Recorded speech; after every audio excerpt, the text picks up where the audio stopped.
भ्रष्टाचार का जिन दिल्ली के सीएम अरविंद केजरीवाल और के कविता के राजनीतिक जीवन को निगलने को बेताब है। आज इसी कड़ी में ईडी की टीम दोनों को आमने सामने बैठाकर पूछताछ करने वाली है। सूत्रों से खबर है कि अब तक हुए तमाम सवाल पूछताछ में दोनों ने एक ही सवाल पर अलग अलग बयान दिए हैं, जिसके बाद आज ईडी नए सवालों की फेहरिस्त लेकर दोनों के सामने बैठेगी। सवाल जवाब किए जाएंगे ताकि कथित शराब घोटाला मामले की सच्चाई सामने आ सके। ये पूरी खबर आपको दिखाते हैं इस रिपोर्ट के जरिए।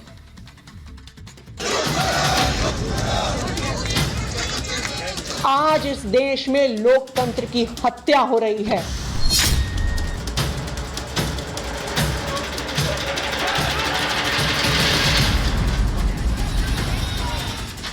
दिल्ली में शराब घोटाला कांड के आरोपों में फंसे दिल्ली के सीएम केजरीवाल और तेलंगाना के पूर्व सीएम केसीआर की बेटी के कविता ईडी की हिरासत में है। दोनों से ही पूछताछ के जरिए ईडी के अफसर सच उगलवाने की कोशिश में हैं। बीते रोज भी ईडी के अधिकारियों ने शराब घोटाले का असली खेल उजागर करने के लिए केजरीवाल और के कविता से अलग अलग पूछताछ की थी। सूत्रों की माने तो 3 राउंड और कई घंटों की इस पूछताछ में दोनों से एक जैसे सवाल दागे गए, लेकिन उन दोनों ने ही उसके जवाब अलग अलग दिए हैं, जिसे लेकर आज ईडी की टीम दोनों का आमना सामना करवा सकती है। ईडी दोनों को आमने सामने बैठाकर ये जानने की कोशिश कर सकती है कि दोनों इरादतन झूठ बोल रहे हैं या बयानों में आया फर्क किसी गड़बड़ी की तरफ इशारा कर रहा है।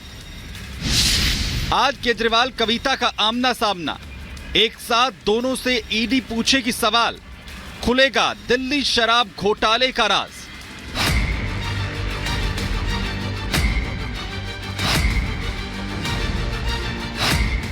जाहिर है घोटाला बड़ा है, इसीलिए ईडी की टीम जांच में कोई समझौता नहीं कर रही और यही वजह है कि दोनों से एक साथ पूछताछ की तैयारी की गई है।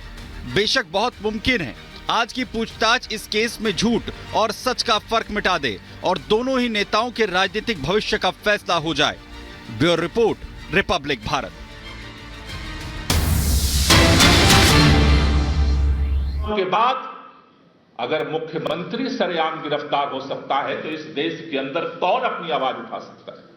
अगर इतनी पुरानी पार्टी का खाता सील हो सकता है, हर व्यापारी जो इनको चंदा नहीं देगा जबरदस्ती उसका खाता सील होगा। हर देश का नागरिक का खाता सील करेंगे। जो बोलने की जरूरत करेगा जेल के अंदर बंद किया जाएगा। इस देश के अंदर न तो कोई आंदोलन की गुंजाइश होगी न बोलने की गुंजाइश होगी।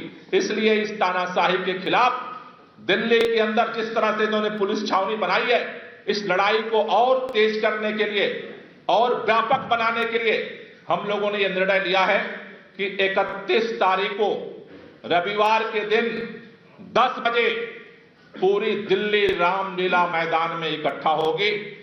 महारैली इंडिया गठबंधन मिलकर के महारैली 31 तारीख को 10 बजे रामलीला मैदान चलो का नारा गूंजेगा दिल्ली के अंदर।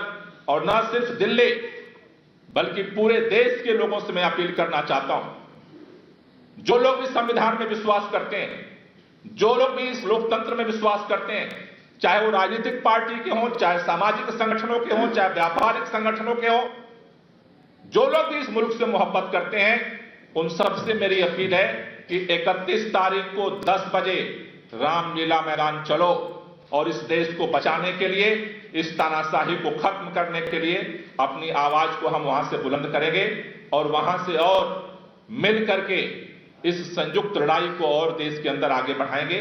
हमारे बीच में इंडिया अलायंस के हमारे साथी कांग्रेस पार्टी के प्रेसिडेंट अरविंदर सिंह लवली जी हैं। मैं चाहूंगा कि वो अपनी बात रखें।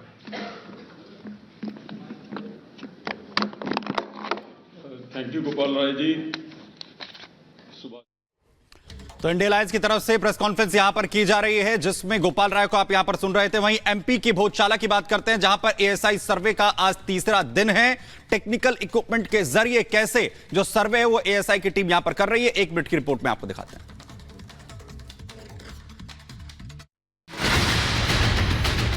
एमपी के धार स्थित भोजशाला के एएसआई सर्वे का आज तीसरा दिन है। करीब सुबह 8 बजे एएसआई की टीम भोजशाला पहुंची। इस दौरान हिंदू और मुस्लिम दोनों पक्ष भारतीय पुरातत्व सर्वेक्षण विभाग की टीम के साथ भोजशाला परिसर में एक साथ नजर आए। जानकारी के मुताबिक एएसआई की टीम आज तीसरे दिन गौशाला परिसर में सर्वे के लिए आधुनिक मशीन लेकर पहुंची है। इससे माना जा रहा है कि धीरे धीरे खुदाई कर बारीकी से इस सर्वे को आगे बढ़ाया जाएगा। साथ ही तथ्यों के सामने लाने के लिए टीम अब कुछ स्थानों पर भी सर्वे करने की तैयारी में है।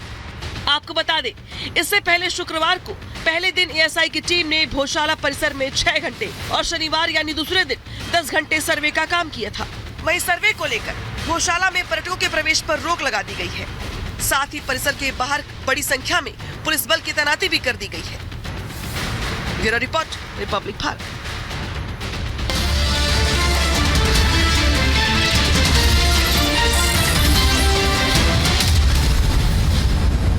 देश के टुकड़े करना चाहते थे, आज मोदी जी के टुकड़े टुकड़े करना चाहते हो। कितनी नफरत भरी है। पहले टुकड़े टुकड़े गैंग के साथ जाकर खड़े हो जाते थे, आज टुकड़े टुकड़े वालों को अपनी गैंग में शामिल करवा लेते हो।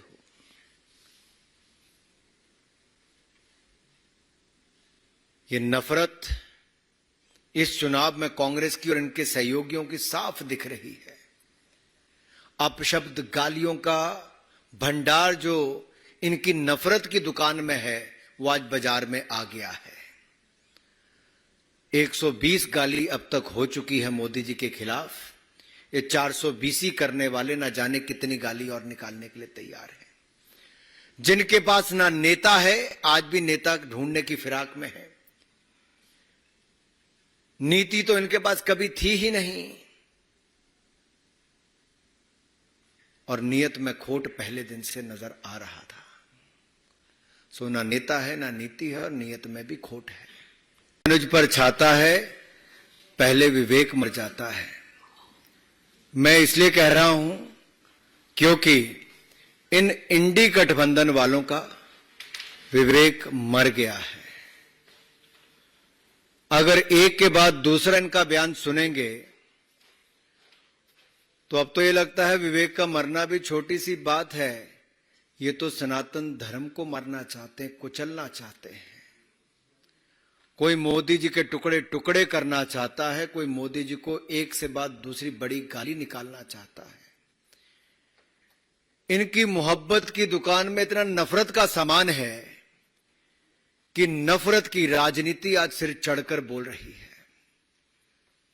सनातन को खत्म करने की होड़ लगी है। एक के बाद दूसरा बड़ा बयान उस तरफ आता है तो मोदी जी के लिए एक के बाद दूसरी बड़ी गाली निकालने के लिए कोई संकोच नहीं करता है।